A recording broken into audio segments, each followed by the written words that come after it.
और जिधर भारत चलेगा, जिधर भारत चलेगा उधर ही अब दुनिया चलने वाली है।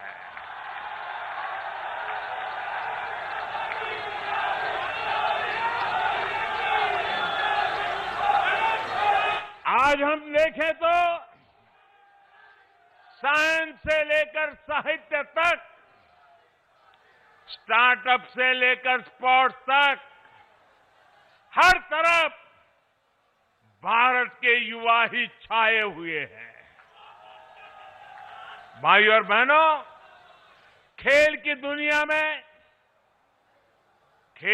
दुनिया में आने वाले हमारे युवा पहले भी सामर्थ्यवान थे। उनकी मेहनत में पहले भी कोई कमी नहीं थी। हमारे देश में खेल संस्कृति भी बहुत समृद्ध रही है। हमारे गांवों में हर उत्सव, हर त्योहार में खेल एक अहम हिस्सा रहता है। मेरठ में होने वाले दंगल और उसमें जो घी के पीपे और लड्डुओं की जीत का पुरस्कार मिलता है,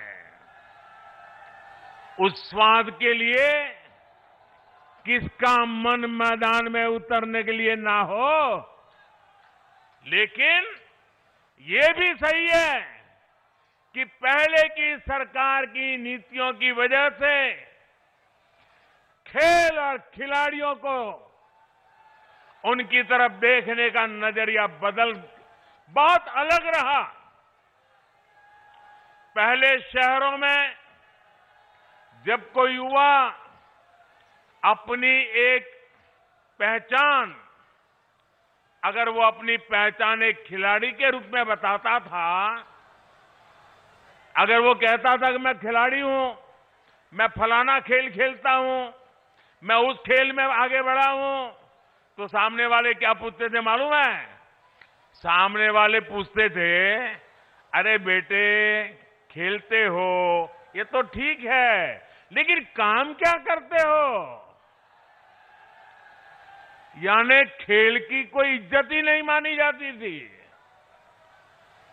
गांव में यदि कोई खुद को खिलाड़ी बताता तो लोग कहते थे, चलो फौज या पुलिस में नौकरी के लिए खेल रहा होगा।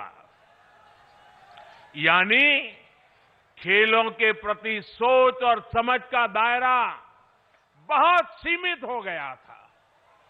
पहले की सरकारों ने युवाओं के इस सामर्थ्य को महत्व नहीं दिया।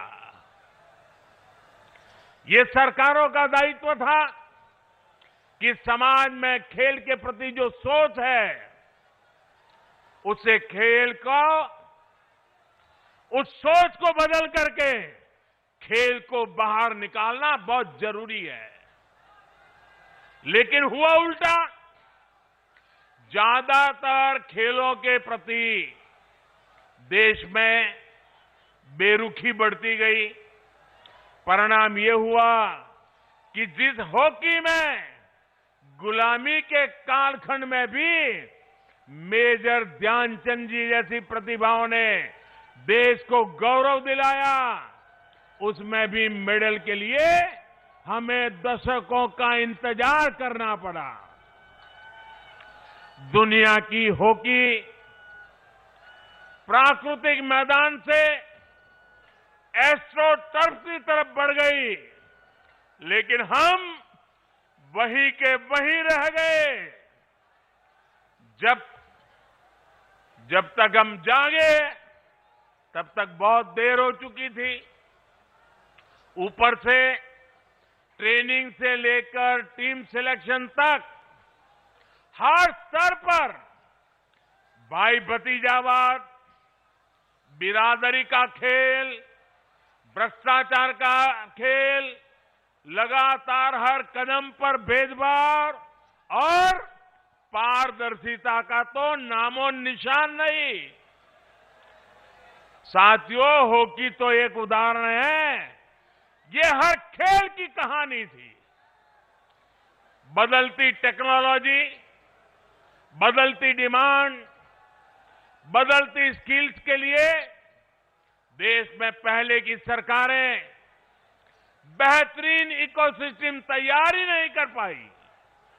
साथियों, देश के युवाओं का जो असीम टैलेंट था, वो सरकारी बेरुखी के कारण बंदिशों में जकड़ा हुआ था।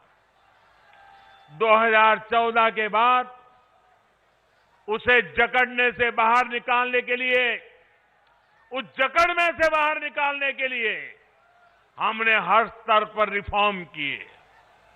खिलाड़ियों के सामर्थ्य को बढ़ाने के लिए हमारी सरकार ने अपने खिलाड़ियों को 4 शस्त्र दिए हैं। खिलाड़ियों को चाहिए संसाधन, खिलाड़ियों को चाहिए ट्रेनिंग की आधुनिक सुविधा, खिलाड़ियों को चाहिए अंतर्राष्ट्रीय एक्सपोजर, खिलाड़ियों को चाहिए चयन में पारदर्शिता।